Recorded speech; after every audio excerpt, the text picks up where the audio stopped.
how Robin took to the woods. Guy at Gisborne and his men were still a mile away, when Robin's keen eyes, such eyes as were seldom equaled from the sure vision, picked out Guy as the leader of the band. And on the instant Robin looked at his glimpse of Herbert, the ranger, gazing at the house a while earlier, Sebald sheltering in the byre, and the carcass of the deer that Sebald had brought down. He stepped back into the house, but pulled out his sword and reached for his long bow and its quiver. He had no scarlet, and his headman, armed in like fashion without rousing the search while Guy and his men were still half a mile distant. He had with him Will Scarlet on his right, and on his left was a fat youth with a great yew bow. This lad was Much, son of old Much the miller, his father at the mill, but had stolen away to drink ale with Scarlet instead, being a lazy lad by nature. Yet having drunk Robin's ale, he took his boat stood by Robin.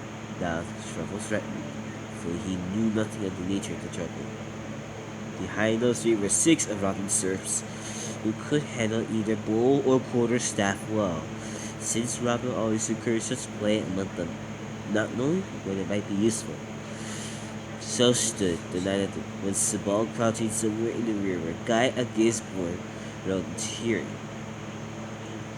Robin laid an arrow on the string and held the lightning as they both Scarlet and Much.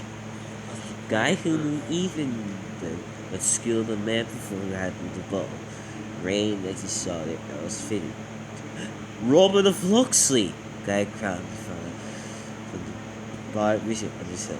Put down your arms and yield you all to me, steward, and these men of Abbot Hugo de Renault, that you may suffer your due punishment.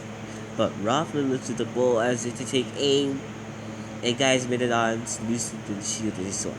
Strong words, steward, Robin answered. Why, and for what should we yield us? For that you and your man have slain the king's deer in this forest of Sherwood, Guy called back. And for that I declare you, Robin of Locksley, dispossessed of your holding, and to lose your right hand, that you may draw bone no more. Without trial, steward, Robin asked incredulously. Without defense or question, you pass judgment and sentence. Trial hard, Guy echoed contemptuously. Think you yourself a man in the realm that you look for trial? The cases I proved against you, and in the name of Abbot Hugo I do justice on you, and such men as are guilty with you.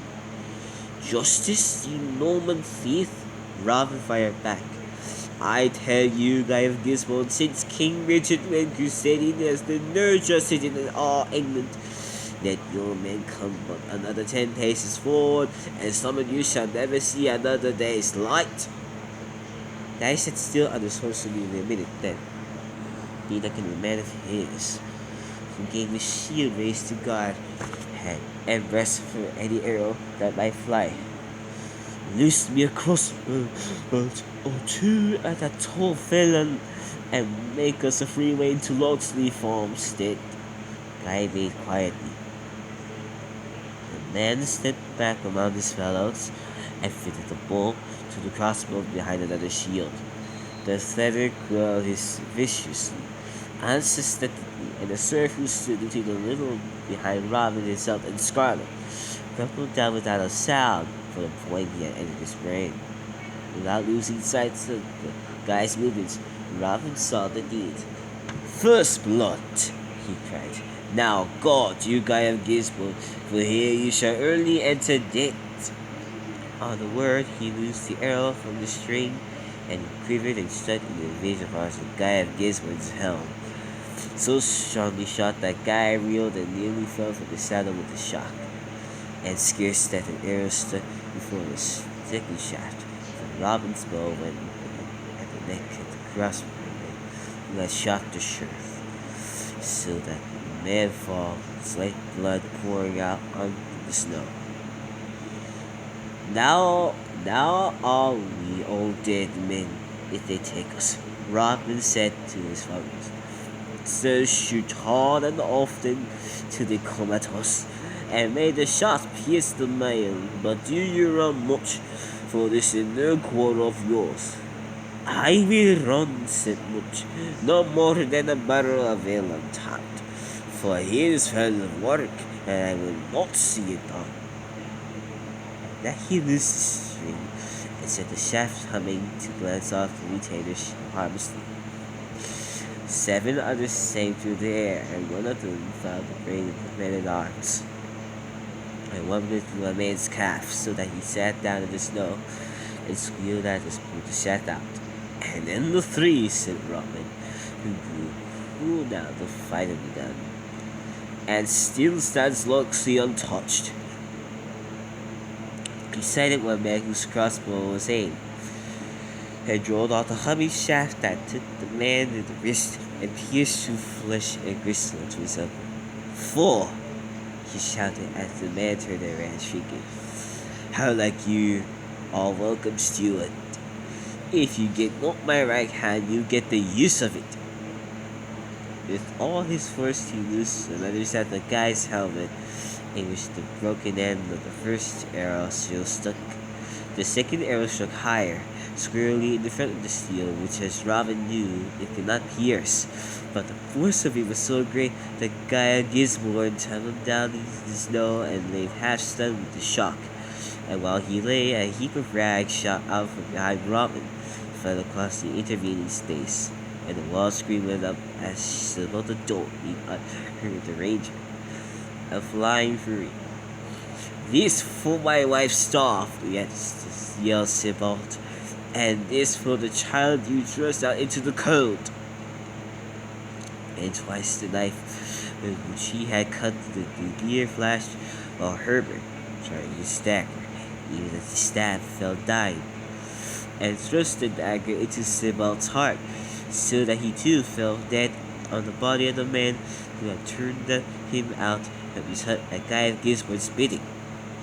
There was a tall man at Guy's following who, when his master fell, advanced with drawn sword to stand over him, and presently Guy got on his feet and drew his sword as well. The 2 of them led on, both covered in mail, against the party in the shadow of the house, among whom were now 7 unharmed and 2 dead by crossbow bolts. But Guy's party had nearly 30 yards to come, against the finest archer who ever drew bow in England, and they became angry because the deep soft snow brought the great arrows hung toward them. So it was that only these 2 came up. 4 of the rest of the Guy's men sat in the snow, sore wounded and mostly dead. But Guy of Gisborne, turning into middle proof, came out as his man, and Much the miller's son ran out with his quarterstaff and smacked the man across his helm, so he fell down senseless. But Robin stood against Guy of Gisborne with the sword, and Scarlet and the serfs stood round. It was a fight of which there could be but one end.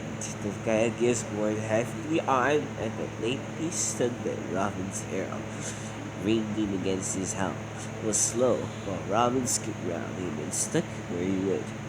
At the last, Robin lifted his sword and brought it down on the helmet so strongly that the blade snapped, and as Guy staggered, Robin pulled a useless hit away and wrenched Guy's own stroke in his grasp.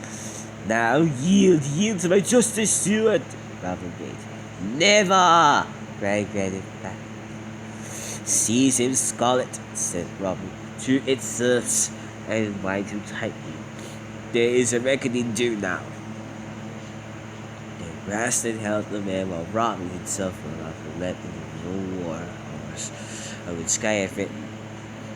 He came back and with it to where they had killed Guy Gisborne prisoner, and cursed him most foully. Cease, Robin thundered at him. Are all the serfs to have their ears defiled by such a man as this? By the road, steward, that is but an inch distant from thee. Kill and make an end, said I had as well be dead as shaped. Not so, said Robin, for there has been enough of killing this day, and the shaving is not yet finished. Hark, steward, for this killing I am an outlawed man, and these poor loyal souls with me, that much I know. Abbot Hugo will welcome the excuse, but I have it in mind to send him a messenger of this day's work before the price is set on my head. Lifted on the horse, Scarlet, and faced his head toward its tail. This they did, Scarlet and the Circe heaving most mightily until they had the kicking suddenly steward placed.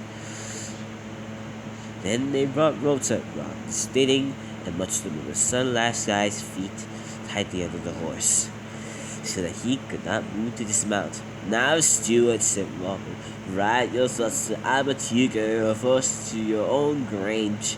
I care not which, but say to Abbot Hugo that from this day he may take Locksley Farm to those use of the fat beasts that rear the cow in St. Mary's under him. Tell him, too, that he and his shall pay for the farm. For from this day I declare war on him and all his kind, as on you and your kind, through your stalwarts ravaging this land. Scarlet giving a rein in each hand and let him go. Then Robin took the steward's sword and struck the horses across his leg with the flat of it, and Guy rode off, facing toward them into the darkness, shouting threats of the vengeance of Abbot Hugo until he was out of hearing. Now, said, there's much to do. Let us bury these our men, but leave Guy's men till he come again. This they did, and when it was over, Robin gathered his men into the great front room of the farmstead and spoke to them by the flickering rushlight where they sat over meat and ale. With that dawn comes Guy again, he told them, and for today's work there is torture and a hanging for any man of us if they find us. As for me, I am for the death of Sherwood, where none that may track will find us. A free life and an urban lot with wood aplenty for fires to warm us, and to roast our meats we bring it down. Warn those who drain our lives and us for labor that they may fight. Who comes with me? I, said Scarlet, and much together, and then all the rest answered too.